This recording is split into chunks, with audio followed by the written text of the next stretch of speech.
Hey guys, tonight we're slipping into the sandals of someone trying to survive a regular day in the Ottoman Empire. And spoiler alert, you probably won't survive this. Imagine it, cobbled alleys soaked from yesterday's rain, the smell of donkey dung baking under a rising sun, and a rooster that somehow sounds like it's possessed. You're nestled under a wool blanket that itches in all the wrong places, finally catching a few moments of solid sleep. And then it hits. The muezzin. His call to prayer slices through the pre-dawn stillness like a dagger through butter. Loud, sharp, impossible to ignore. It's coming from the minaret of the local mosque, one of several dotting your skyline. And you swear this guy has lungs carved from brass. You squint toward the window. Still dark. Your joints ache. Your straw mattress smells vaguely of wet dog, and your one pillow is already on the floor. But you get up. You have to. Everyone hears the call. Your neighbors, your mother, even the grumpy cat that owns the alley behind your house. Not answering the call 5 times a day. That could get you a side eye from the imam, a chat with the elders, or worse, a visit from the sipahi, and they don't knock. You stumble outside barefoot, the stone floor shocking your toes awake.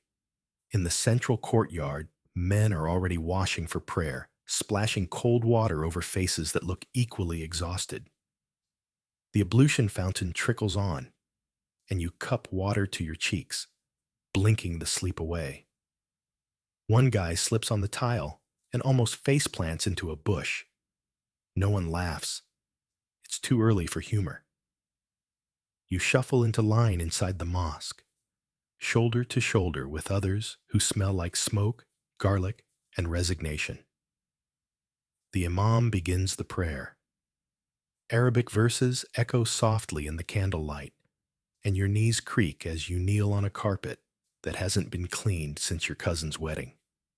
Once it's over, no one lingers. You trail back home under the weak blue light of early morning. The city's already humming to life. Street vendors are setting up stalls of secondhand shoes, dried figs, and questionable cheese. Someone's chasing a runaway mule. A water carrier passes by, with 2 heavy goatskins slung across his back, sloshing loudly like a mobile bathhouse. You nod politely. He's missing 3 teeth and offers you a wink that makes you feel vaguely uncomfortable. Your stomach growls. Time for breakfast. Except, breakfast is generous. You nibble at a crust of yesterday's bread, tougher than your uncle's boots, and scoop a bit of goat cheese that's been sitting out all night. It tastes like sadness.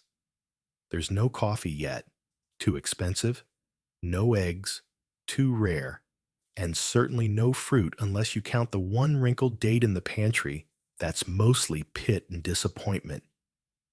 Still chewing, you glance toward the street. Children are already hauling buckets, old women are bargaining over cabbages, and someone's beating a rug with enough force to knock memories out of it. The air smells of ash, dust, and simmering lentils. And here's the thing. You're not special. In the vast Ottoman Empire, stretching across 3 continents and ruling over 30 million people, you're just one tiny figure in the great grinding machinery of daily life. No palaces, no golden domes for you. You're part of the underclass, a subject, a taxpayer, a name on a scroll, if you're lucky. Historians still argue whether the average Ottoman subject had it worse than their counterparts in Europe at the time. But let's just say, your options weren't thrilling. Even worse, you're expected to find beauty in it all. The elegance of Islamic architecture, the rhythm of the call to prayer, the poetry of court life, none of which you'll ever experience personally unless you become a janissary or get sentenced to death in a very fancy courtroom. You sigh. The day's just begun. You need to gather firewood, help fix your cousin's roof, and somehow avoid the tax collector who's been snooping around since Tuesday. As you step outside again, the sun peeks over the hill, casting long shadows across the dust. The streets have filled with barefoot kids kicking a ball of bundled cloth, their laughter echoing between adobe walls. A rooster crows triumphantly from a rooftop. At least he slept in. You wipe your hands on your tunic and start walking toward the bathhouse, not for pleasure, just necessity. You smell like goat and regret, and the local butcher keeps giving you that look that says, maybe try water? You duck beneath a low archway, passing under a tiled inscription that praises the Sultan in flowery Arabic. You can't read it. Most people can't, but it looks impressive, and that's enough. So, on you go, blisters forming, stomach still rumbling, brain already half dreading what's next. Because in the Ottoman Empire, the sun rises not on opportunity, but on obligation. The bathhouse looms ahead like a sandstone oven, still breathing out the heat of yesterday's sweat and steam. You'd think the idea of a bath might be relaxing, but this is less a spa day and more a survival trial in moist, echoing chaos. You push past a creaky wooden door into the hammam, and the warm, wet air wraps around you like a soup made of garlic, soap, and ancient mildew. The walls glisten with condensation. Water drips from high ceilings like the building is quietly crying. You strip down to your pestamol, a thin, scratchy towel that clings to all the wrong places, and shuffle toward the steam room with a bucket in one hand and sandals that squish unpleasantly with each step. Inside, a dozen men are already arrayed across marble benches, lounging like melted candles. One snoring, another is muttering about grain taxes, a third is staring blankly into the steam like he's trying to astral project out of here. You find a spot near the wall and pour warm water over your head from a brass bowl. The heat feels good. For a moment, your muscles sigh with relief. But then the bath attendant, a wiry man with arms like rope and a scowl carved from stone, grabs you without warning. Turn, he grunts. Before you can protest, he starts scrubbing your back with what feels like sandpaper dipped in vinegar. Dead skin rolls off in pale curls. You try not to yelp. The guy behind you is yelping. Someone drops a bucket. A child cries. Somewhere nearby, an elderly man lets out a philosophical groan that sounds like he's reconsidering all his life choices. This is the Ottoman version of self-care. You're not here for fun, though. You're here because being clean is not just good manners. It's mandatory, especially before prayers. Islam places strong emphasis on cleanliness. And in an age before antibiotics, regular bathing might be your only real defense against the kind of skin infections that make your leg look like a roast duck. Still, the hammam is more than just hygiene. It's gossip central. Did you hear? The baker's daughter ran off with a Persian trader. No. Yes, they say her dowry scarf was found by the tigress. A disgrace. You pretend not to listen, but it's impossible. Politics, love affairs, military rumors. It all flows like water in this place. Everyone's listening. Everyone's talking. And you can't help but wonder if the guy scrubbing you raw is also an informant for the local governor. Historians still argue whether the hammam was more about community bonding or subtle surveillance. Probably both. Eventually, the ordeal ends. You're cleaner, somehow both boiled and exfoliated, and now slightly dizzy. You stagger toward the outer room where you dry off with another scratchy towel and dress in a corner while trying not to make eye contact with your elderly neighbor, who insists on air drying with arms outstretched like some ancient bird god. Outside, the light is harsh. You blink against it, skin tingling from steam and scrub. Time to head to the workshop. You're a craftsman, or trying to be. Your father was a leather worker. You've spent years sewing sandals, oiling belts, and hammering together sheaths for swords you'll never carry. You belong to a guild, which sounds fancy, but mostly means obeying rules written before you were born and paying dues you can't afford. The Ottoman esnaf system organizes workers into tight little hierarchies. There's a ustad, master, at the top, followed by journeymen, apprentices, and then you, somewhere at the bottom, still trying to get permission to use the good shears. Today, your job is to finish stitching 10 belts. The leather smells like old meat. Your fingers are sore. The workshop is dim, and there's a wasp that's decided your head is a landing pad. You glance up at the wall. There's a plaque showing the name of your guild, a quote about God blessing honest labor, and a tiny shelf holding a cracked cup filled with saffron water, meant to purify the air. Mostly, it just smells like dusty soup. The master walks by, nods sternly, and moves on. No small talk. You're not friends. You're barely colleagues. He once hit a guy with a sandal for misplacing a knife, and that story has grown in legend ever since.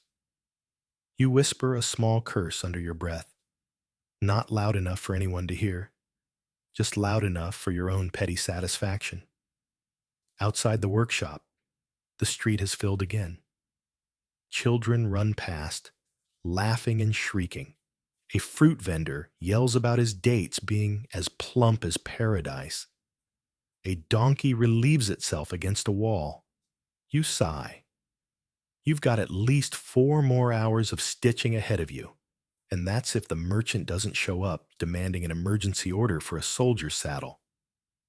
If he does, you're working through dusk. Oh, and there's no overtime.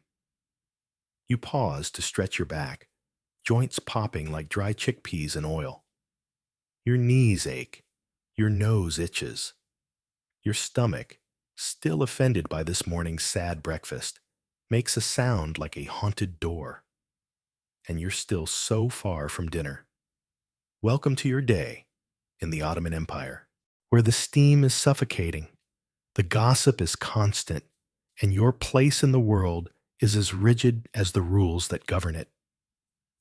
The sun starts its slow crawl overhead, pouring heat onto the cobblestones like it's trying to cook the entire city from the top down.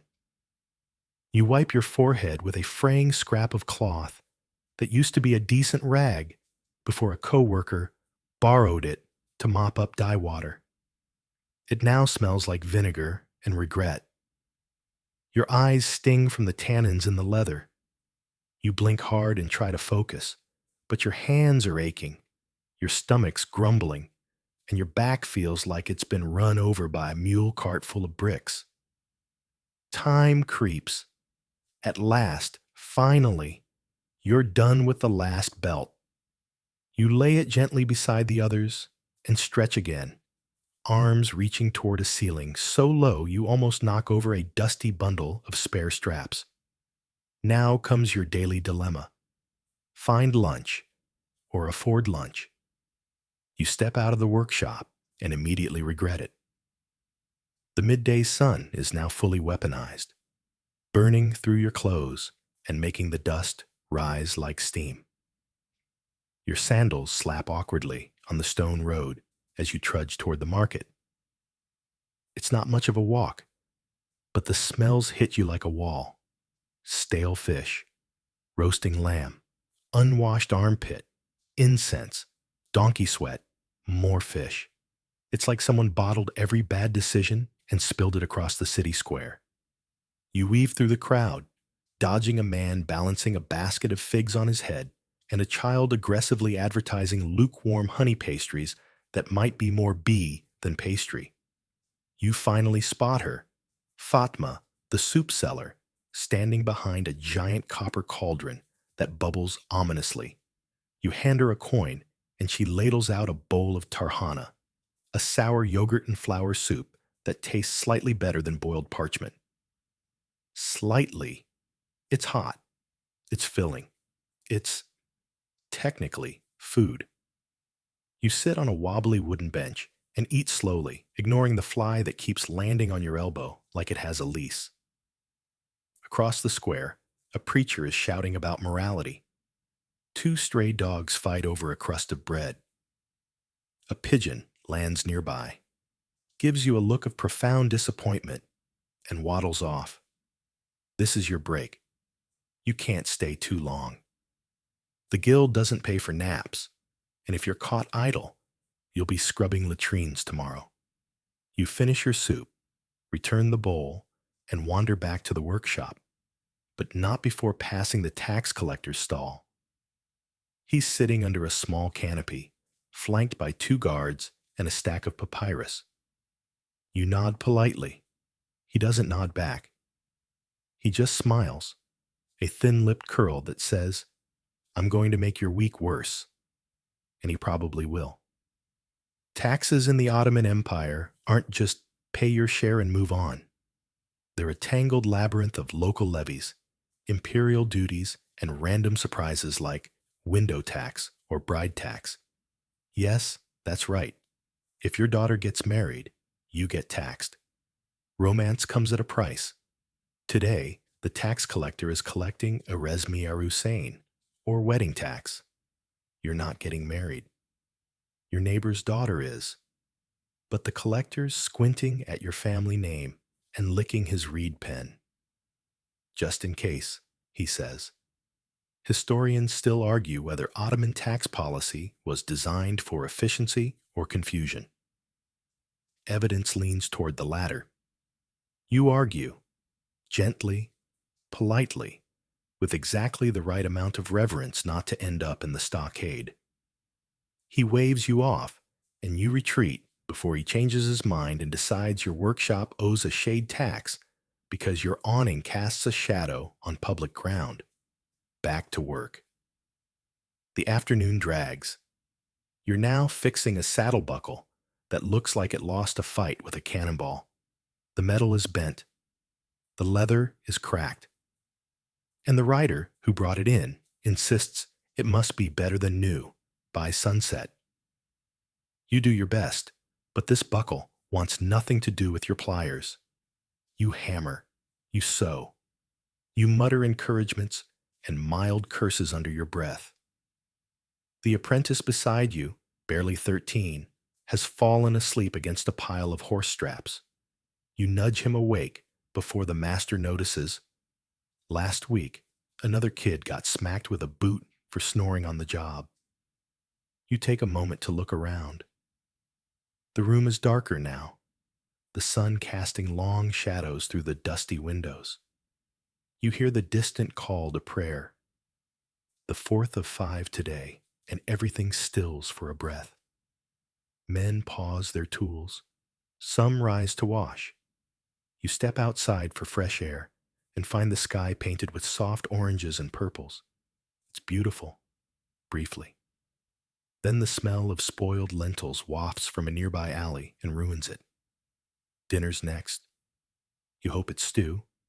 Not too old. Not too salty. Not too, well, moving. You trudge home. If you can call your one-room dwelling with cracked tiles and a family of mice home. The landlord insists it's worth 2 silver coins a month. You suspect he also pays in lies. Inside, your mother is boiling something in a pot. You don't ask what. You just sit on the mat, legs stiff, and listen to your uncle snore from behind a curtain. Someone outside is playing a reed flute. You eat. Slowly. The stew is edible, and you're hungry enough not to care. Afterward, you lie on your mat, staring at the ceiling, where a spider is making poor architectural decisions. You think about tomorrow, about the belts, the soup, the taxes, The bathhouse. You wonder, just briefly, if you'll ever leave this city, ever see the coast, ever not smell like soap, sweat, and goat leather. But then your little brother rolls over and farts loudly in his sleep. And just like that, reality returns. Morning again. It always sneaks up on you, like a cat with a grudge. The first light slips through the cracks in the shutters, turning the dust in your room into floating gold. You rub your eyes, sit up on your mat, and stretch until something in your back audibly regrets your choices. No rooster crow, just the rumble of wagons outside, clattering down the street, and your neighbor clearing his throat like he's trying to evict a demon. You tiptoe past your sleeping uncle, who's still drooling on a cushion older than the empire itself, and quietly step outside. The air smells better than usual. Less sewage, more bread. A tiny win, but you can't enjoy it long. Because this is bathhouse day, not the relaxing spa trip you're imagining. No eucalyptus steam, no lavender-scented towels. This is the Ottoman public hammam, and for a man of your class, it's less luxury and more community grime exchange. You grab your towel, sandals, and a battered wooden soapbox and head toward the chukur hammam, the closest one that doesn't double as a fish market on Fridays. The street's already buzzing. Bakers yell out the price of fresh simmet, a curly bread ring covered in sesame. One woman is bargaining so intensely over a head of lettuce you're afraid someone might get stabbed. A donkey brays, someone shouts something about gin, and a kid offers you fresh goat milk from a suspiciously dirty bottle. You decline.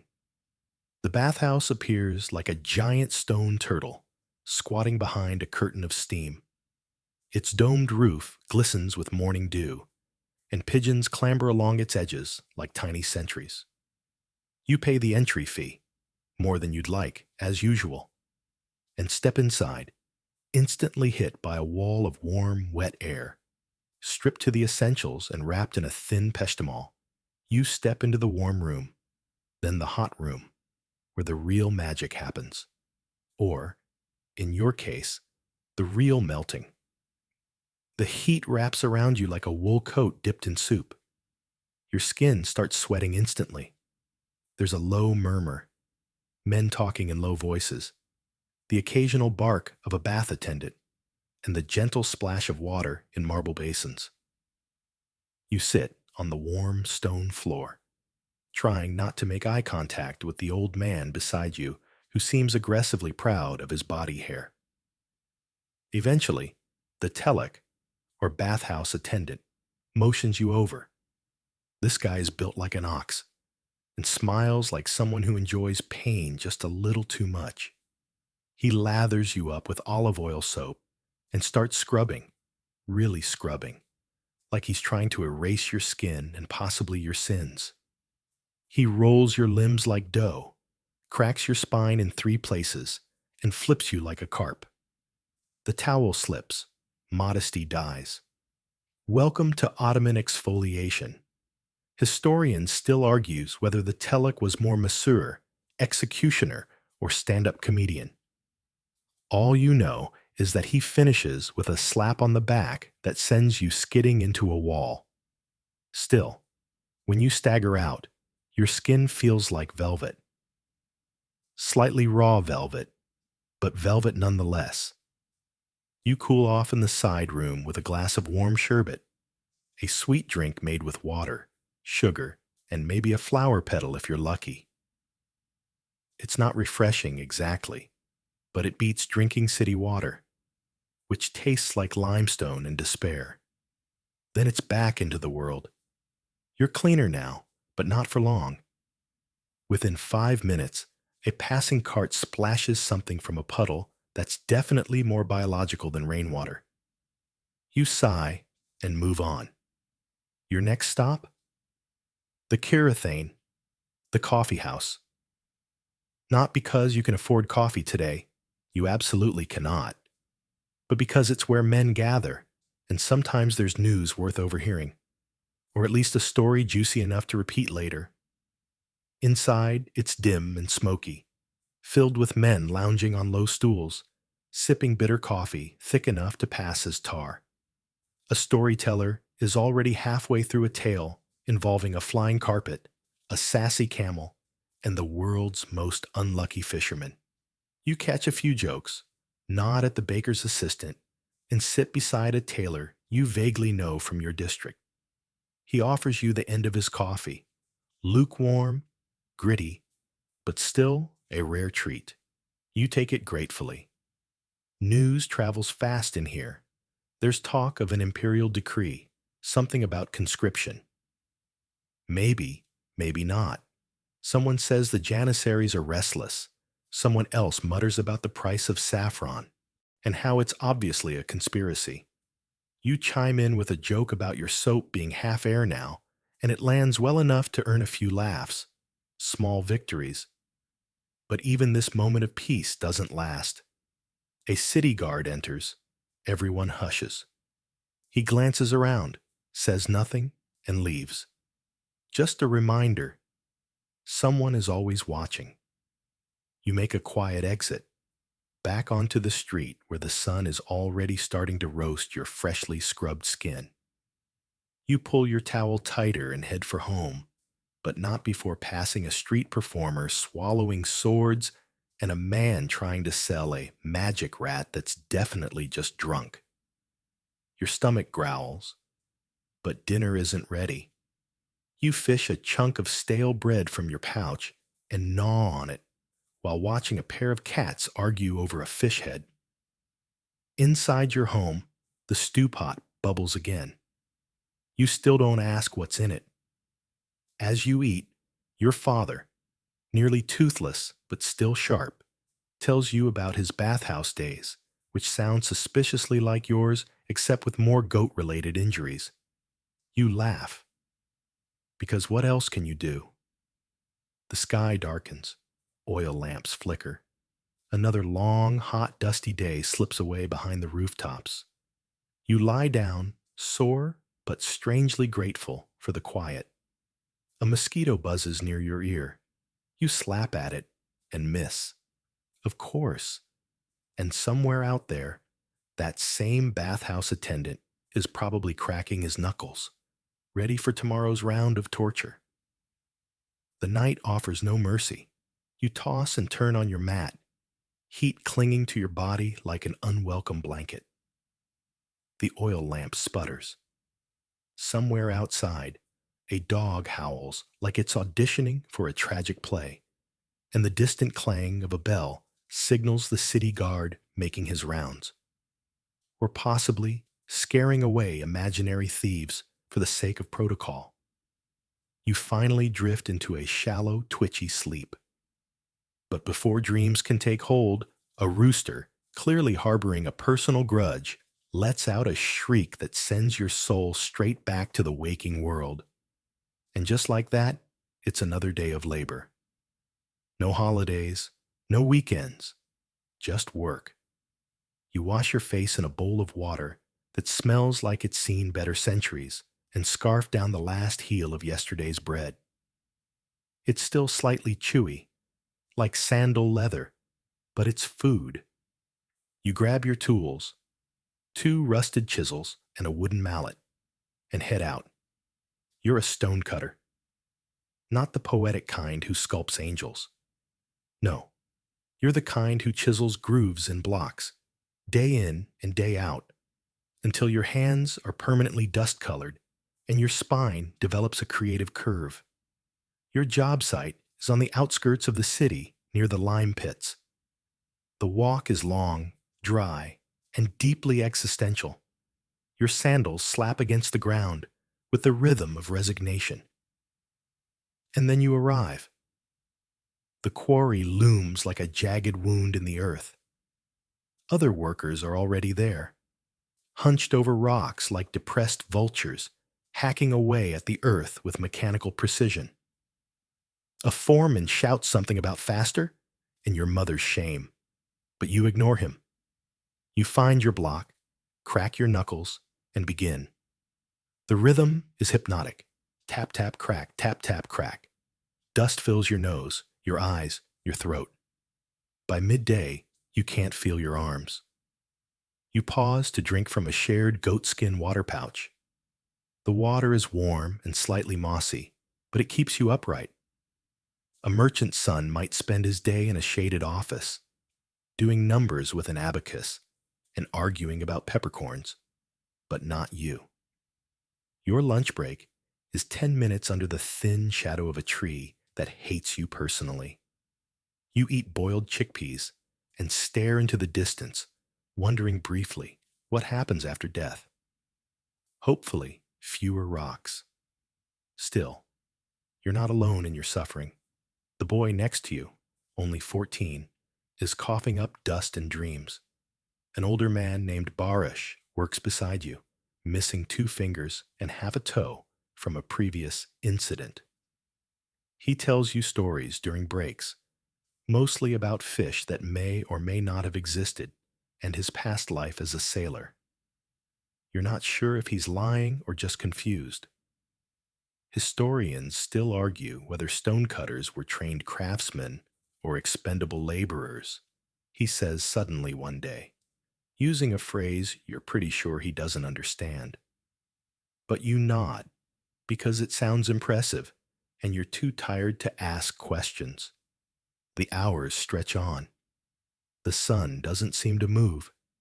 You watch the shadows, silently begging them to get longer. A camel passes by in the distance, looking smug as ever. Your fingers blister. Your knees ache. You start to name individual stones, if only to feel like someone's listening.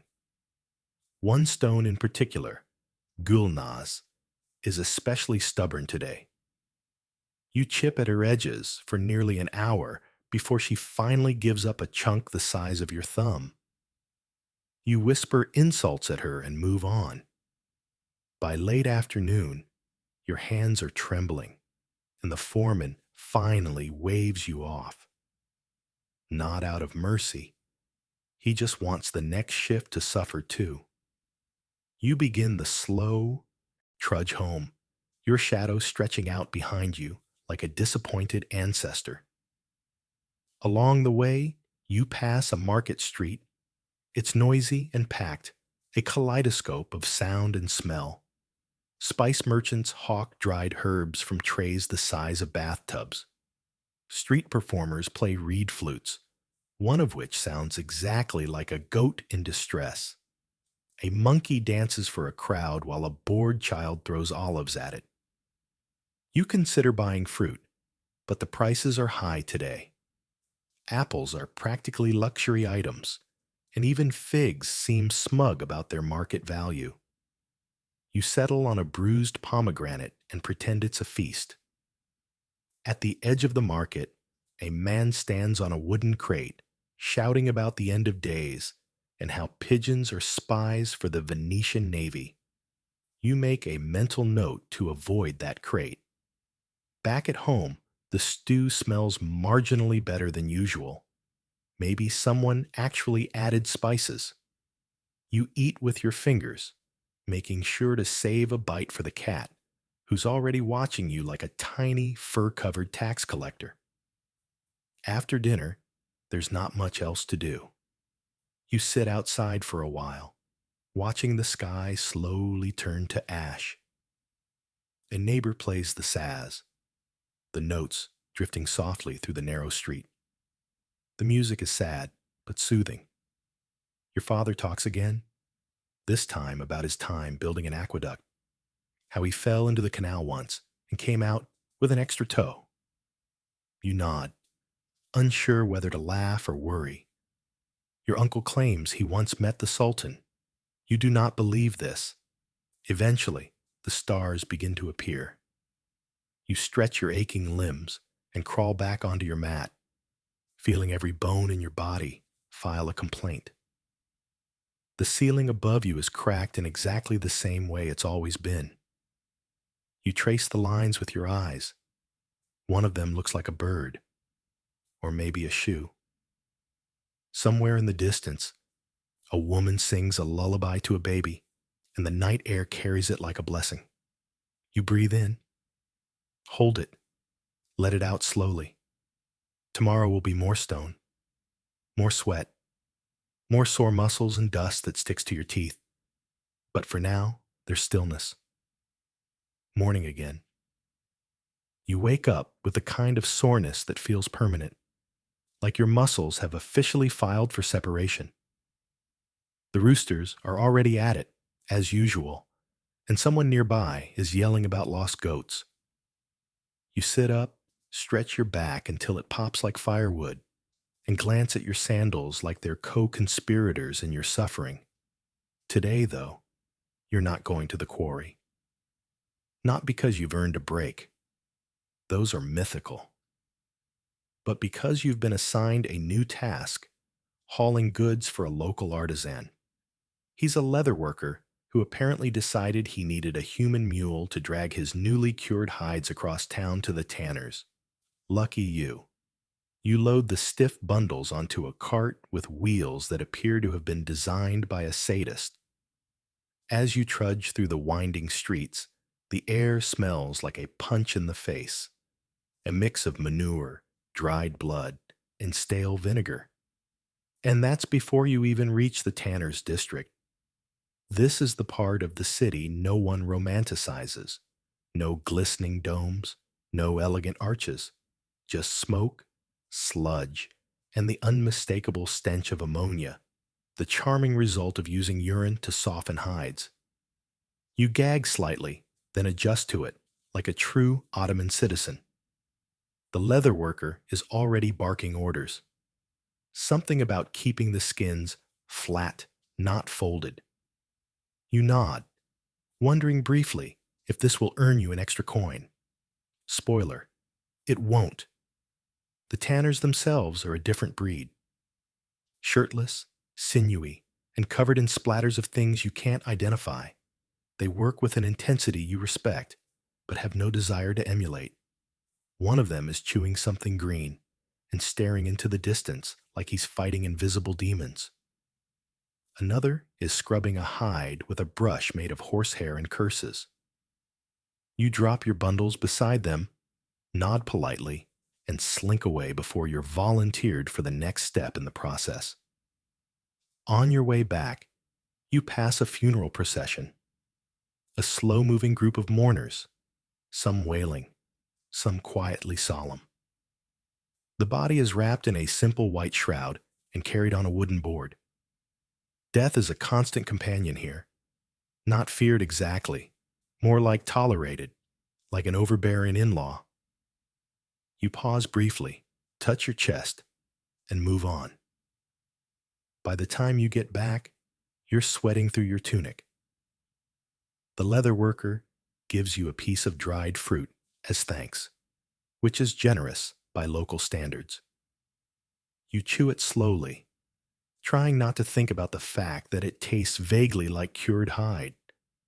And then it's off to your second job, because yes, of course you have a second job. You help at a public bathhouse, not inside, scrubbing bellies, or massaging dignitaries. No, you're the runner. The one who fetches buckets of water, hauls firewood for the steam room, and occasionally chases off drunk nobles trying to bathe their donkeys. Once, someone paid you to carry their sweaty slippers across town. You're still not sure why. At the bathhouse, the rhythm is a mix of chaos and ritual. Men shout, laugh, argue, and then go silent as they melt into the steamy chambers. The domed ceiling drips softly, and the scent of soap and wet stone hangs thick in the air. You navigate around naked bodies and slippery tiles, balancing two buckets that seem to gain weight with each step. A bearded man insists he's owed extra towels because he's a distant cousin of a vizier. You give him a rag and pretend it's silk. Later, a boy throws up in the cold pool. and you're sent to mop it up with a wad of reeds and a frown. Glamorous. Historians still argue whether bathhouses were centers of hygiene or hotbeds of gossip and intrigue, someone mutters near the furnace. You're not sure who said it. Probably Barish again. He turns up everywhere. By late afternoon, your arms are trembling again. You catch a glimpse of yourself in the brass mirror by the entrance. Eyes tired, hair matted, and a face that looks about 10 years older than it did this morning. You splash water on yourself and feel, for a brief moment, almost clean. Outside, the sun has started to dip. Market stalls are closing. Vendors shout last-minute deals, children chase chickens, and someone's playing a reed flute again, slightly more in tune this time. You wander toward home, stopping to share a lentil fritter with a neighbor. You both agree it tastes better than usual. Probably just the hunger talking. At home, the cat is angry you're late. She expresses this by knocking over your water jug and then sitting on your pillow. You accept this fate and gently push her aside. Dinner is a lentil stew, again. But tonight, someone added garlic. You can smell it from the street.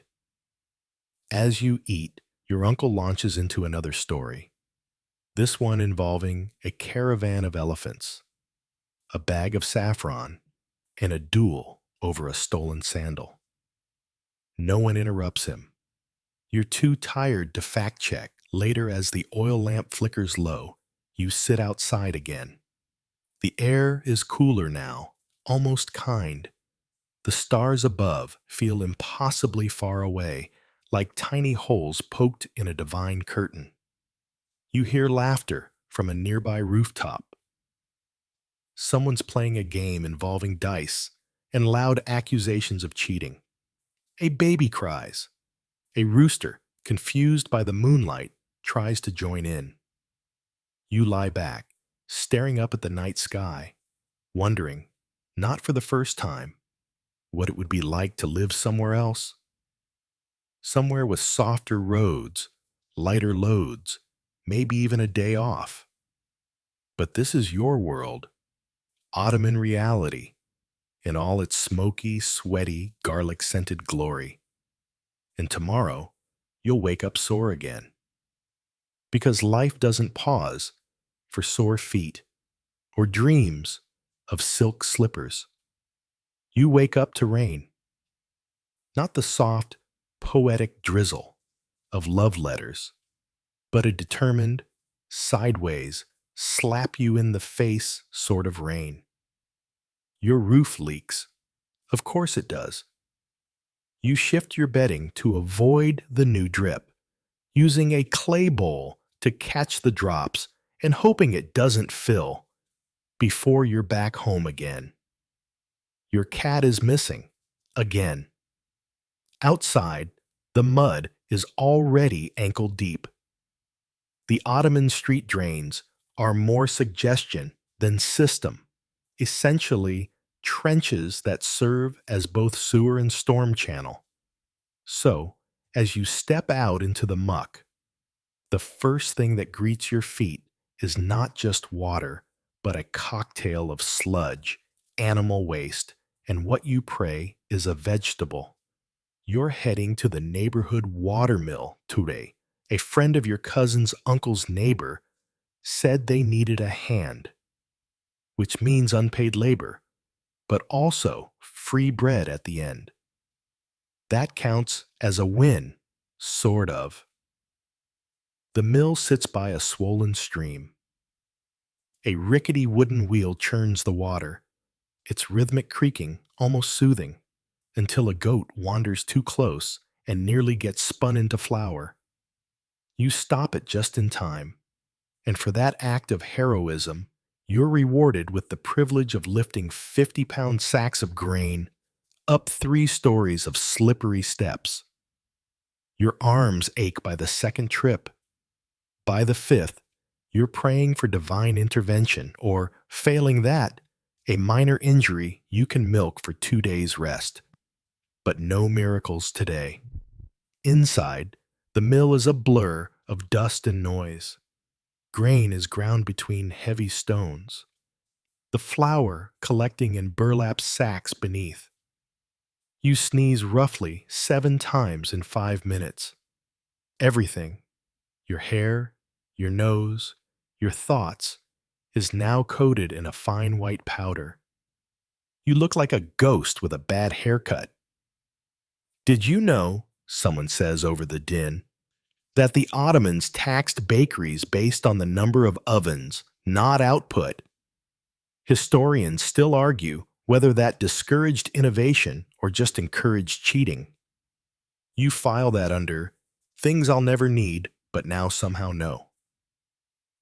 Eventually, the miller hands you a warm flatbread. It's dense, slightly burnt, but glorious. You eat it while sitting on a sack of millet, listening to the rain hammer the roof like it holds a grudge. Afterwards, you're asked to help load a cart heading toward the city gate. You agree, if only because it beats trudging home in the mud for a while longer. The gatekeeper at the city's edge waves you through without even glancing up. He's busy yelling at a spice trader trying to smuggle cinnamon inside a false-bottomed basket of onions. You whisper a quiet thanks to the gods of distraction and keep walking. The district beyond the gate is less glamorous. Actually, scratch that. It's not glamorous at all. It's where the guildless live. Tailors too poor to join the cloth guild. Potters whose wares keep exploding in the kiln. A guy who insists he's inventing a flying machine made entirely of geese. You're not sure whether to be impressed or worried. You visit your friend Malek here. She's a weaver, or trying to be. Her loom is missing half its threads, and her fingers are wrapped in cloth from yesterday's yarn mishap. Still, she's humming a folk tune while working, as if the rhythm of the loom is all the stability she needs. You help untangle some dyed thread, fingers turning purple from the madder root. The room smells like boiled fabric and hope. She offers you a cracked cup of tamarind tea and tells you her latest theory, that if she weaves fast enough, maybe the day will pass quicker. Later, back in your neighborhood, the rain has finally stopped.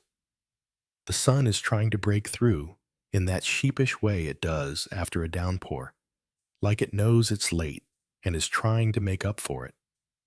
You wring out your tunic and chase your cat out from under a neighbor's cart.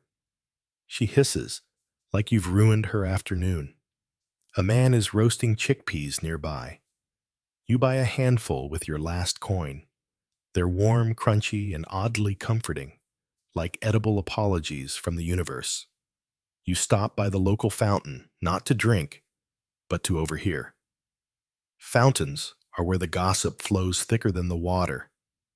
Someone claims the Sultan is building a palace on top of a palace.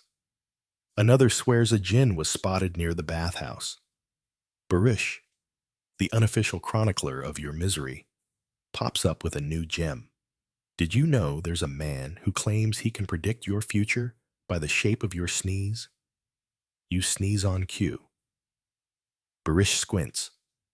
Yep, you're cursed with back pain and bad choices. Seems accurate. Evening draws near. Smoke rises from chimneys, curling into the air like sleepy ghosts. Families gather around cracked bowls of soup and stories. Laughter bounces off the stone walls, mixing with the call to prayer echoing from a distant minaret. You sit outside with Melek and a few others. Someone's playing a kopuz, plucking at its strings with more enthusiasm than skill. The song is simple, repetitive, soothing. A lullaby for grown-ups with sore knees and endless to-do lists. As the stars blink to life, you all share roasted pumpkin seeds and stories that feel truer than they probably are. Someone's cousin was struck by lightning and lived. Someone else's brother swears he saw a camel give birth to twins. You nod along, not caring about truth, just enjoying the rhythm of voices in the dark. The rain starts again, softer this time, almost gentle. You pull your cloak tighter, curl your legs underneath you, and rest your head against the wall. No great victories today, no grand revelations, but you're fed, dryish, and surrounded by half-decent people, which, in the Ottoman Empire, might count as a good day. Your feet still ache from yesterday, but there's no such thing as a rest day unless you're dead or pretending to be. And even then, someone might still ask you to fetch water. Today's errand? Helping an old neighbor with his killer. A subterranean pantry that smells like old cheese, damp straw, and a family secret no one wants to talk about. You squeeze down the narrow stone steps behind him, ducking your head to avoid a low beam. "Mind the rats," he says cheerfully. You think he's joking until one scampers by, dragging a shriveled date like it just won the food lottery. You try not to scream. The pantry is a maze of sacks, jars, and rope-tied bundles hanging from the ceiling. Dried eggplants, bulgur, salted fish, pickled turnips. The Ottomans were serious about food preservation. You help him rearrange some shelves, which mostly involves lifting jars and trying not to drop anything fermented. The smell is so intense, you briefly consider abandoning your sense of smell altogether. "You know," the old man says while inspecting a suspicious jar, "some say dried yogurt, kashk, can cure melancholy." He eats a spoonful to prove it, then stares blankly into the distance like he's reconsidering all his life choices. Eventually, you emerge into daylight again, slightly traumatized and smelling like garlic. Time to head toward the city center. You've heard there's a Karaga's shadow puppet show happening at the bazaar. You have no coin, of course, but these things are public, funded by local waqfs and wealthy patrons who like to be seen as generous as long as their names are mentioned. At least 5 times during the performance, you squirm into the crowd, finding a spot next to 2 kids sharing a honey-soaked pastry. The curtain rises, and soon you're lost in the silhouettes of Karagöz and Hasivat, the Ottoman Laurel and Hardy, hurling insults and puns at each other while mimicking the absurdity of everyday life. One puppet's wearing a fez that's obviously too big. The other's wielding a ridiculously long cucumber. It's juvenile. It's chaotic. It's absolutely delightful. One joke about a greedy judge earns a huge laugh, but you notice the local Qadi, the Ottoman judge, just frowns from his spot under the shade. Guess some jokes land better when your job isn't being mocked in public. Historians still argue whether these puppet shows were tools of rebellion or harmless entertainment. Either way, they feel like a release valve, a chance to poke fun at society without getting poked by society in return. After the show, you wander the bazaar, half hoping for a free sample of something. The spice sellers are yelling over each other, waving handfuls of saffron and cardamom like they're at an auction. The cobbler is patching a boot that looks like it fought in the Crusades. A vendor nearby is trying to convince people that pigeon droppings are good luck if applied properly. You nod like you're intrigued and quietly walk faster. You help a porter, a hamal, lift a barrel of vinegar onto a donkey. He grunts his thanks and offers you a sip of tamarind juice in return. It's sour, cold, and jolts your teeth awake. He tells you his dream is to save enough to buy a stronger donkey, then become a merchant himself. You pretend to believe it, even though you both know that donkey's going to outlive you. Then, a commotion. A janissary patrol is moving through the street. Their plumed helmets gleam, their scimitars bounce at their sides, and they walk like they own every stone beneath them. People make way fast, part respect, part fear. One of them notices a beggar boy sleeping under a fruit cart and kicks him awake. The boy scrambles up, eyes wide, and disappears into the crowd like smoke.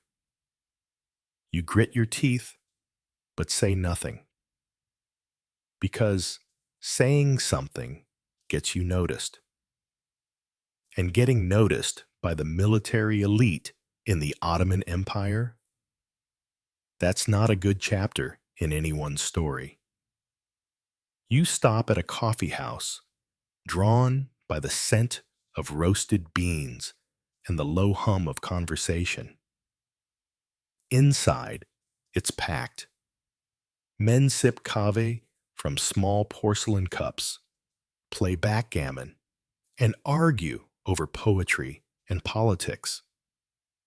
Someone's reading aloud from a collection of ghazals, while another furiously scribbles something about nightingales and unattainable love. Did you know coffee houses were once banned? Historians still argue whether it was because they encouraged political dissent, idleness, or simply gave people too much time to realize how tired they were of the Sultan's face on everything. You sit on a worn cushion. Someone hands you a cup. It's strong, bitter, magical. You're not sure if you're more awake or more confused, but you like it. Outside, the muezzin's call rises again. The echo of it bounces off tiled domes and narrow alleys. You notice how the crowd thins slightly. Not everyone rushes to pray, but most at least pause. Faith runs through the Ottoman world like an underground river, sometimes visible, sometimes not, but always present. As dusk settles, the bazaar shifts. Vendors pack up, shutters drop, and smells of grilling lamb and stewed lentils fill the air. You help a blind man find his way home. He pays you with a song, an old folk tune that sounds like it was meant to be sung with sore feet and a full moon overhead. You take the long way home through the Jewish quarter, where someone's wedding is spilling into the street. There's clapping, drums, and enough joy to crack open the cobblestones. A woman pulls you into a dance you don't know, but fake well enough to not get scolded. You laugh without meaning to. Back in your alley, the cat's waiting. She's cleaned herself with more commitment than you've cleaned your face all week. You share the last corner of your bread, and she pretends to be grateful for 5 seconds before walking off like you never existed. You curl into your bedding, sore but full. Your fingers smell faintly of cumin. Your ears ring with songs and shadows.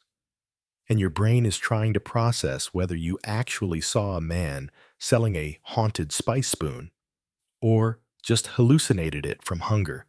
No matter. The stars are out again, and in the Ottoman Empire, even on the worst days, you end with a sky worth watching. Your eyes creak open before dawn, not because you want to, but because someone's rooster thinks it's hilarious to start crowing 2 hours early.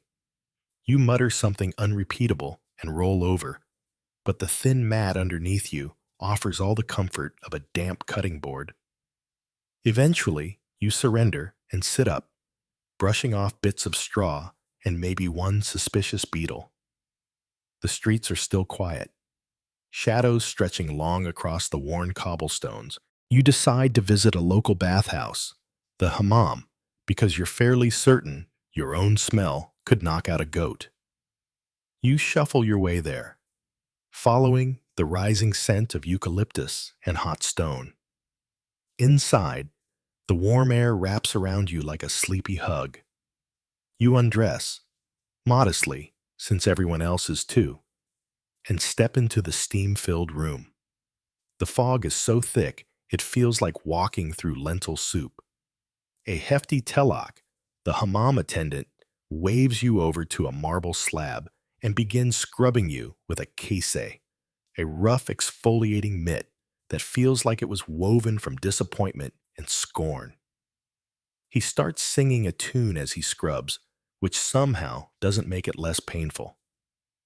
You lose at least 3 layers of skin, possibly a bad memory or two. Good for the circulation, he grunts, cracking his knuckles as you flinch. You emerge beet red and slightly traumatized, but miraculously cleaner. Hammams aren't just about hygiene, they're Ottoman social hubs, especially for women on their designated days. This is where gossip is traded, marriages are arranged, and vendettas are quietly discussed over lemon soap. Historians still argue whether these bathhouses empowered social connection or simply reinforced rigid class roles. But either way, if you stink, you're not welcome at anyone's table. Refreshed, or at least raw, you head out and make your way to the outskirts of town. Today, you're helping a cousin with the harvest. He owns a small plot of land, rented from a Timar holder, a kind of tax collector landlord hybrid who gets a chunk of the crops and occasionally shows up just to glare at things. The fields are endless, golden, and buzzing with heat. You grab a sickle and join the line of laborers stooped low in the sun. No gloves, no hats, just sweat, calluses, and the vague hope that your back doesn't give out before noon. A boy next to you points out a strange bird circling above. That's a hoopoe, he says, said to carry messages between prophets and kings. You nod solemnly while wondering if the hoopoe can also deliver back pain relief. At midday, someone rings a handbell and you all collapse under a fig tree for lunch. Bread, onions, and a bit of salty cheese. It's not much, but it tastes like heaven after hours in the sun. One older man tells a story about seeing a jinn in a well as a child. Someone else swears they once met a holy man who walked across the Bosphorus on a prayer mat. You listen, chew slowly, and try not to fall asleep. By the time the sun dips toward the horizon, your arms are jelly, and your tunic is soaked through. You trudge back into town, passing other workers, beggars, and tradespeople.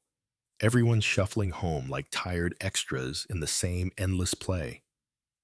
Near the fountain, a madrasa student is reciting lines from a hadith commentary. You pause to listen. The words are melodic, deliberate, full of a reverence that doesn't quite match the smell of livestock wafting from the next street. You ask what he's studying, and he tells you about Ilm al-Kalam, Islamic theology that tries to reconcile reason and revelation. He's passionate, if slightly condescending.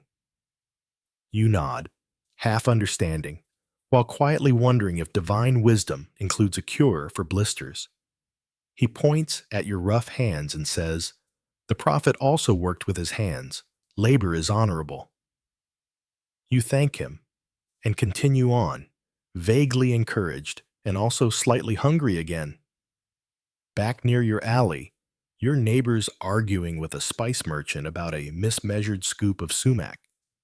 You help her out, not because you're noble, but because you know she sometimes shares leftover pilaf. She wins the argument by threatening to curse the merchant's garlic, which you're 50% sure is a bluff, but he backs off anyway. Later, you join your family extended and chaotic for dinner. It's lentil soup tonight, with warm flatbread and a handful of olives. The conversation flows like water. Who's getting married? Who had a dream involving a goat and a sultan? Who thinks the price of charcoal is a government conspiracy? You don't say much, just eat and smile. These are the better moments. After dinner, your uncle pulls out a ney, a reed flute, and begins to play. The music is slow, breathy, and full of longing. You lie back, watching the smoke from the oil lamp dance against the ceiling. It hits you then how most of your life is squeezed between obligation and survival.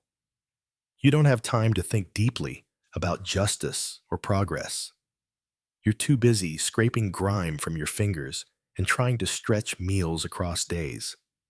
Still, moments like these, a song, a story, a clean body, feel like small victories. Oh, and speaking of bodies, your muscles scream as you lie down. Every joint is throwing a little tantrum, but your mat is slightly warmer tonight. The alley cat curls up near your feet, purring like a creaky cupboard. You close your eyes, knowing full well that tomorrow's going to be another grind. But for now, there's a sliver of peace, a flicker of comfort, and a moonlight slashing gently through the cracked window like a kind whisper. It's the middle of the night when the shouting starts. You wake to the sound of urgent voices, men barking, women wailing, and something heavy crashing down the alley. A fire, maybe? No, you smell no smoke. Then the pounding begins. Not in your head, though that's probably coming later, but on doors. The Sipahi, the local cavalrymen, are making their rounds. Technically, they're here to enforce order and collect taxes for the Sultan. Practically, they're just as likely to shake down the neighborhood for bribes. You hold your breath as they pass your door. One of them laughs, a low, cruel sound, and you're reminded that in the Ottoman system, justice often depends on who's asking and how much silver they're offering. You lie still, barely blinking, until the hoofbeats fade. Eventually, silence drapes the alley again, but sleep doesn't return as easily. By morning, the tension hasn't faded. You hear that a neighbor's son was taken for questioning. Caught gambling, someone says. Or maybe just too mouthy. Either way, he won't be seen for a while. Maybe never. Historians still argue whether the devlet, the Ottoman state, offered rule of law or rule of fear, but from where you're standing, it sure doesn't feel like justice. Still, the market waits for no one. You drag yourself up and head out, slipping into the crowd of traders, farmers, and opportunists. Today, you've been sent to pick up vinegar, thread, and, if you're lucky, a bit of cinnamon. The bedestan, or covered bazaar, hums with voices, smells, and the occasional shriek from a haggling match gone spicy. You dodge a donkey loaded with soap, sidestep a pickpocket who's too obvious for his own good, and finally make it to the vinegar stall. It's run by a woman with one eyebrow and zero patience. She eyes you like she knows your entire life story and finds it lacking. You manage to barter for a small flask, using charm, vague flattery, and the last coin in your purse. Next, you try the textile seller. His goods are colorful but rough, like someone tried to weave sandpaper. He insists the thread is Egyptian silk. You squint. It's more like Egyptian string. you mumble.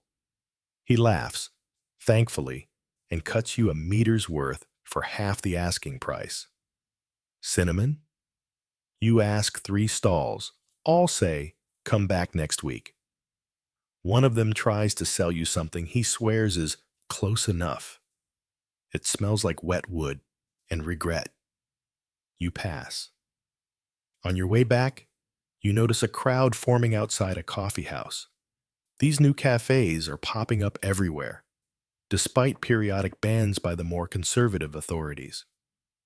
A place where idle men gather to gossip and plot, the officials mutter, which is, to be fair, entirely accurate.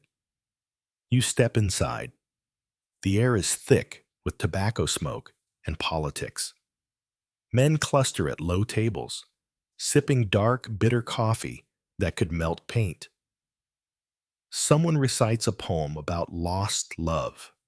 Another debates Ottoman campaigns in Hungary. A third simply naps in the corner like he was born in that chair. You sit near the wall, listen, and let the buzz of conversation wash over you.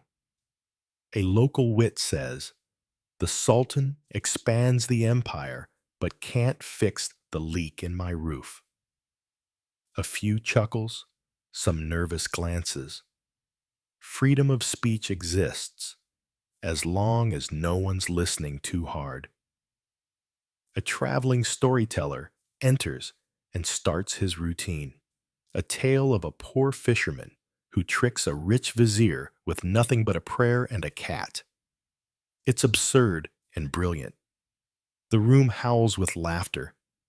You laugh too, even though you've heard it before. In a life so soaked in repetition, a shared joke is worth more than gold. After the cafe, you stop by the mosque. Not for prayer today, but to refill your water skin at the fountain. The imam nods to you kindly. Religion isn't just a belief system here, it's infrastructure. The mosque feeds the poor, teaches the young, and sometimes shelters the desperate.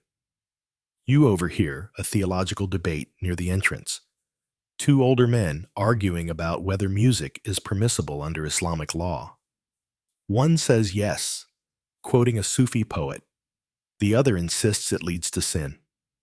They argue with surprising warmth, the kind that suggests they've been disagreeing about this for 30 years and wouldn't have it any other way.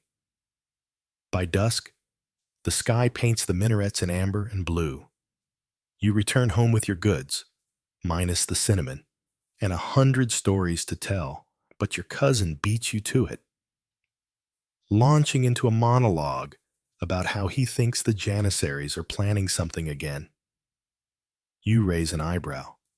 Like what? Like overthrowing the Sultan. You blink. Again? He nods solemnly. They're bored. He might not be wrong. The Janissaries, once elite soldiers sworn to celibacy and loyalty, have morphed into something more like a street gang with pensions. They run coffee houses, extort money, and riot when the soup's too salty.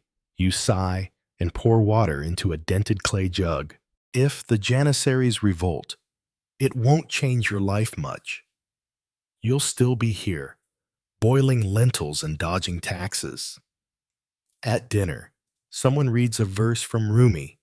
It's beautiful. Something about patience being the key to everything. You chew slowly, staring at your reflection in the bowl. You try to believe the words, but patience, like cinnamon, is hard to come by lately. Later, the moon rises, casting silver over the rooftops. The air cools, crickets sing, and somewhere far off, a prayer call rolls like a lullaby across the dark. You lie back on your mat, not ready to sleep, but too tired to do anything else. Your muscles ache, your coin pouch is empty, and you still smell vaguely like vinegar. But you're alive. You're here, and the empire, grinding, chaotic, relentless, hasn't crushed you yet. At least not today. Morning again. And just like every morning before it, you wake up to someone shouting about bread. Not enjoy. Never enjoy. Someone's always shortchanged at the bakery. And in a place like this, bread is sacred. The smell of warm flatbreads drifting down the street is both a blessing and a curse. You can smell it, but can you afford it? Today, you're sent to fetch some for the household. Sounds simple, right? Except the bakery line already snakes around the corner. You shuffle forward, past people grumbling about the weight of the loaves or the price of flour. Someone complains about the recent Timar shakeup, a noble's land grant reassigned, and suddenly the whole wheat distribution chain's off. Historians still argue whether the Timar system was genius decentralization or just legalized feudal chaos. But all you know is your stomach's empty and the baker's in a foul mood. He slaps a hot loaf into your hands with the grace of a man who's been asked one too many times about rye. It burns your fingertips through the cloth, but it's yours. Victory. On the way home, you pass a man selling miracle tonics from a chipped cart, guaranteed to cure melancholy, impotence, and tax audits, he crows. The bottle smells like fermented raisins and guilt. You pass. You pass a scholar, too, sitting cross-legged in the sun, reading a battered manuscript. He's reciting lines from Avicenna on the nature of the soul to an audience of two cats and one disinterested child. You pause. The words float in the warm air like smoke. The knowledge of self is the beginning of wisdom. You nod as if you understand, then keep walking. Your own house is hardly a sanctuary. The ceiling leaks. The courtyard stinks of old pickles, and every conversation eventually circles back to taxes. Ottoman taxation was legendary. Everyone paid something, whether it was a sheep, a sack of barley, or your left eyebrow. There were avariz taxes, sizi for non-Muslims, bak for market trades, and countless extraordinary levies that became suspiciously routine. Today, the collector visits your block. You don't deal with him directly. That's a job for the household elder. But you watch from the shadows. He's thin, dressed too well for someone who's supposedly just doing his duty, and he carries a ledger like a weapon. The bribes start before he's even finished knocking. A chicken here, a silver coin there, a smile if you're lucky, a threat if not. Your family's already scraped together their due, but the neighbor down the road hasn't. The man begs for more time. The collector sighs, shrugs, writes something down, and moves on. You know what that means. Next time, soldiers. Or worse, confiscation. You close the shutters. That afternoon, you help repair the roof. Or try to. You balance on creaky wooden beams, squinting in the sun, trying not to fall into the neighbor's courtyard. Roofing, you realize, is mostly sand, sweat, and splinters. You hammer something, it wobbles. Good enough. Your cousin decides now is the perfect time to rant about Ottoman bureaucracy. He's convinced the scribes are the true power behind the throne. You remind him he's just mad about the land survey that reclassified your street from urban fringe to main taxable zone. He grunts and throws a tile at a passing pigeon. To be fair, Ottoman bureaucracy is dense. The state ran on endless ledgers, lists, and official stamps. Nothing happened without paperwork. Marriages, markets, land sales, all documented with calligraphy that could double as an art exhibit. Lose the wrong form, and your cousin might get conscripted, your donkey might be seized, or your marriage declared void. Later, you head to a bathhouse, because even misery smells better after a steam. The hammam is a rare pocket of pleasure in this life. Steam billows like smoke from a dragon's nose. Inside, domed ceilings echo with laughter and dripping water. You undress, wrap yourself in a towel, and shuffle to the hot room. The heat hits like a wall, and your body begins to uncoil for the first time all week. A man nearby sighs dramatically. If heaven lacks a hammam, I'm not going. Another replies, if this is heaven, then why does my back hurt so much? The bath attendant, a sturdy man with arms like tree trunks, grabs you for a scrub. He lathers soap, slaps your limbs with surprising enthusiasm, and scrapes off a lifetime of stress and dead skin. You emerge pink, dazed, and possibly several ounces lighter. The cool plunge pool jolts you back to reality, but just for a moment. Outside, the sun is lower. You feel human again, even if the world still insists on being difficult. On your walk back, you pass an imperial procession. A minor official, flanked by guards and servants, parades through the quarter. Banners wave, trumpets squeal, and children scramble for dropped coins. You watch from behind a cart. All that gold and velvet just to inspect grain storage? You shake your head. Must be nice, someone mutters nearby. At home, dinner is lentils again. But someone brought garlic, and that changes everything. Conversation winds through family news. A distant cousin who's run off to the Navy, and the strange omens in last night's dreams. Your uncle insists the crescent moon had teeth. Someone else swears they saw a dog walk upright like a man. Superstition is woven into daily life here, alongside religion, folk tales, and old wives' warnings. As the stars come out, you light a lamp. The oil sputters. You think about the scholar from earlier, reciting poetry to no one.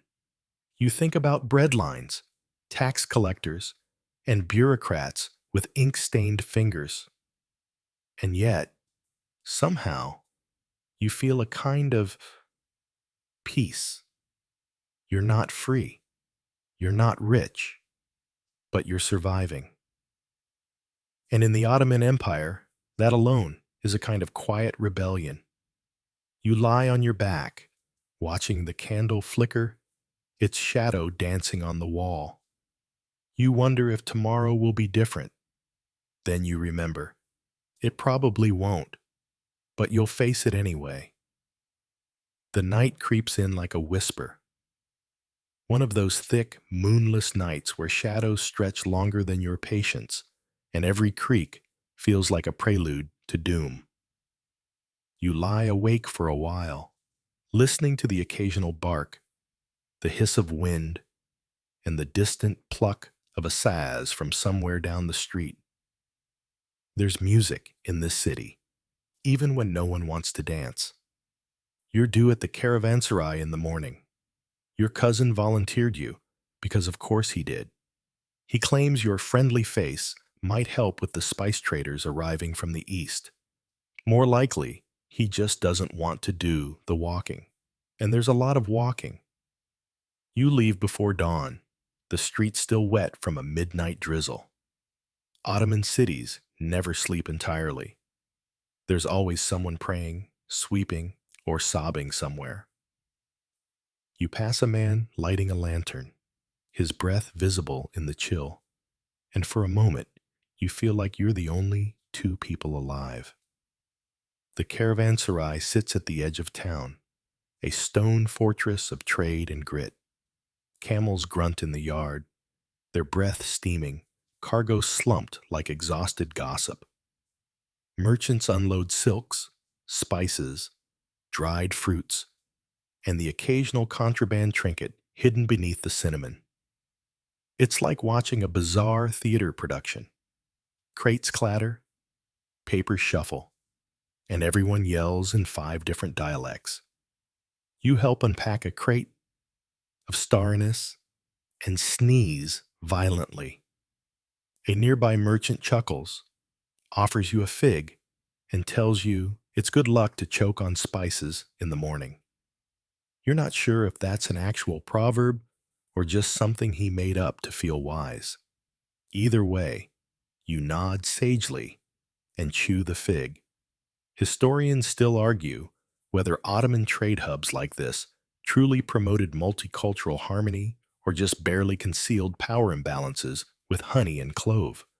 But to your eyes, it's chaos that somehow works. Armenians, Greeks, Turks, Persians, Jews, all shouting, selling, sampling. Some hate each other. Some marry each other. Most just want to go home with their coin purses intact. You watch a Persian trader argue over a shipment of saffron. The buyer insists it smells off. The seller blames Ottoman humidity. They both wave their arms until a middleman shows up with a sample and settles it with a sniff.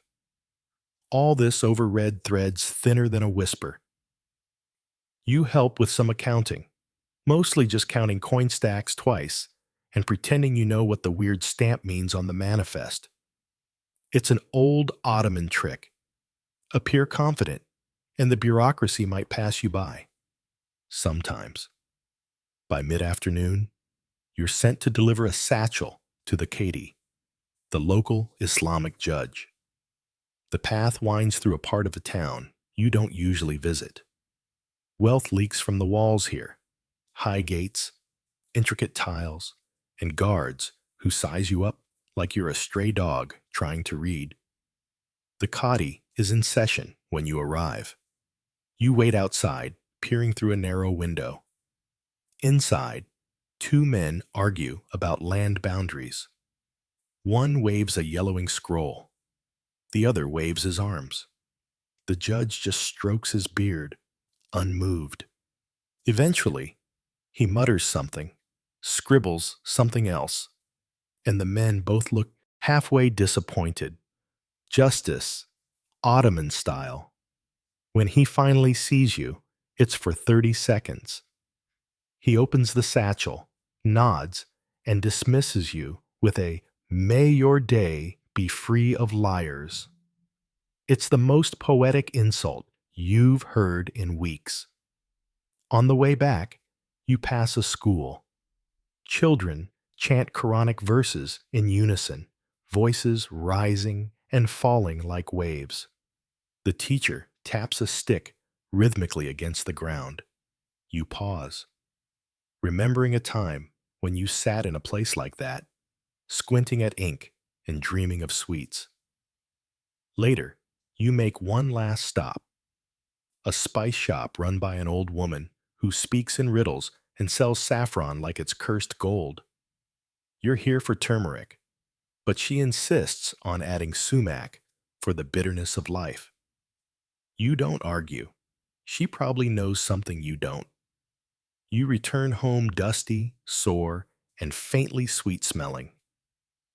Dinner is whatever's left, which tonight means olives, yogurt, and stale bread you soften with water. Your cousin brags about making a deal on goat cheese. No one listens. Your uncle tries to tell a story about an old Janissary ghost that haunts the bathhouse. Everyone listens. The oil lamp flickers again. You lie back, and for once, you try not to think too hard. About taxes, about trade, about whether the empire will still be here in another century. about how your roof still leaks. Instead, you just breathe. The Ottoman Empire is a strange beast, part dream, part iron rule. It gives and takes in the same breath. It's full of poetry and punishment, baths and bureaucracy, figs and famine. And somehow, through all the contradictions and complaints, you've survived another day. You stare at the ceiling. The wax runs low. A breeze carries in the smell of dust and jasmine. You made it, and that's more than most can say. Now, just let your breath slow down. You're safe here, away from the dust of the marketplace, the echo of footsteps in bureaucratic halls, the heat of the bathhouse, the shouts of merchants counting coins under their breath. You've walked the streets of a world that once stretched across 3 continents, a world held together with parchment, promises, and a very questionable taxation system. And yet, under all the noise and discipline and ritual, there was always a human heart beating, a breath taken before dawn, a smile shared over lentils, a tired shoulder brushing yours in a crowded prayer hall. So let the dust of the day settle. Let the rhythm of horses in the caravan fade into the distance. Let the flicker of that oil lamp, the one on your bedside table, soften and blur behind closed eyelids. The scribe has stopped writing. The merchant has stopped haggling. Even the tax collector has gone home, grumbling about his aching feet. You've earned your rest. Feel the stone walls around you become softer, warmer, the hard edges of empire melting into a quiet night. You might dream of ancient domes and shadowed alleyways, of music played on forgotten instruments, and poetry whispered under crescent moons. Or maybe you'll dream of nothing at all, just peaceful velvet darkness. Either way, sleep is here now. Close your eyes. You're not in the Ottoman Empire anymore. End of script. Sweet dreams.